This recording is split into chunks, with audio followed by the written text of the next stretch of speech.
ઘણી દીકરીઓ છે ને એને મેસેજ આવ્યા હતા કે ખમા મારા વીર તને જાજી ખમા એમ. અમે સોશિયલ મીડિયા ઉપર વિડીયો પોસ્ટ કર્યો હતો કે એવી દીકરીઓ છે કે જેના પપ્પા નથી, જેનો ભાઈ નથી, જેનો માં નથી, એવી દીકરીઓને અમે છે ને લગ્ન કરાવવાના છે. એમ કહેવાય છે ને કે ભાઈ મારો વીર આવ્યો, મારો ભાઈ આવ્યો. ભાઈ એ દીકરીઓના ચહેરા ઉપર જે ખુશી હતી ને આમ નિમાણી થઈને બેઠી હતી. લગ્નગાળાની સિઝન હતી કે હવે હું કરું, લગ્નની તારીખ આવી ગઈ છે. તો એવી બહેનોને ટેન્શન લેવાની જરૂર નથી, કારણ કે મને જણાવતો ખૂબ જ આનંદ થાય છે કે અમારી 3 ઇડિયટ્સની ટીમ છે આજે જયભાઈની ટૂંકમાં રાજકોટ રવાના થઈ ગયા છે કેમેરો લેવા માટે. ને આપણે છે ને પોતાનો જ કેમેરો વસાવી લેવાનો છે, જેથી કરીને આપણે શૂટિંગ પર વાંધો ના આવે બરાબર. બાકી જે ફોટોગ્રાફર હોય એ ભાઈઓ કંઈ સેવા કરવા માંગતા હોય તો એ પણ કમેન્ટ કરજો. અને ખાસ બધી બહેનોની એ કમેન્ટ હતી બધાની કે ડીએમ એટલે હું.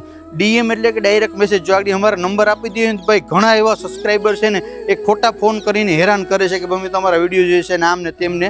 તો આપણે એક ખોટો ટાઈમ નથી વેસ્ટ કરવો. ડીએમ મતલબ કે ડાયરેક્ટ મેસેજ. તમને જો કંઈ પણ તકલીફ હોય તો અમારા એકાઉન્ટની અંદર જઈને ડાયરેક્ટ મેસેજ કરો અને ડીએમ થાય. મને છે અથવા તો અહીંયા 3 ઇડિયટ્સની ટીમ છે બરાબર, જયભાઈને છે, કોઈનો પણ અમારી ટીમમાં કોન્ટેક્ટ કરો. અને ભાઈ અમે છે ને દીકરીઓની લિસ્ટ પર કમ્પ્લીટલી કરી લીધું છે ને 6 થી 7 દિવસમાં અમે મિટિંગ પર કરવાના છે. અને મિટિંગ અમારી એકવાર થઈ જાય 6-7 દિવસમાં દ્વારકાધીશ અને મોગલનું નામ લઈ અને જે આપણે છે એ મેદાનમાં કૂદકો મારી આવવાનું છે મિત્રો. અને ભાઈ બધી દીકરીઓને અમે મળવા જઈશું અને ભાઈ તારીખ નક્કી કરશું ને એ દીકરીના ધામધૂમથી અમે લગ્ન કરશું. તો વિડીયોને બને એટલો શેર કરીજો. તમારા ગામમાં, તમારા પરિવારમાં ક્યાંય પણ આવી દીકરી મા બાપ વિનાની કે ભાઈ એના બાપ છે, મમ્મી છે, પણ એની પરિસ્થિતિ બહુ નબળી છે બરાબર, ઘરમાં ભયંકર પરિસ્થિતિ છે, તો તમારે બેનો ટેન્શન લેવાની જરૂર નથી, કારણ કે તમારા ભાઈઓ હજી જીવે છે બરાબર. ભાઈ બને એટલો આ વિડીયોને શેર કરી દેજો. જય દ્વારકાધીશ, જય મા મોગલ, રાધે રાધે.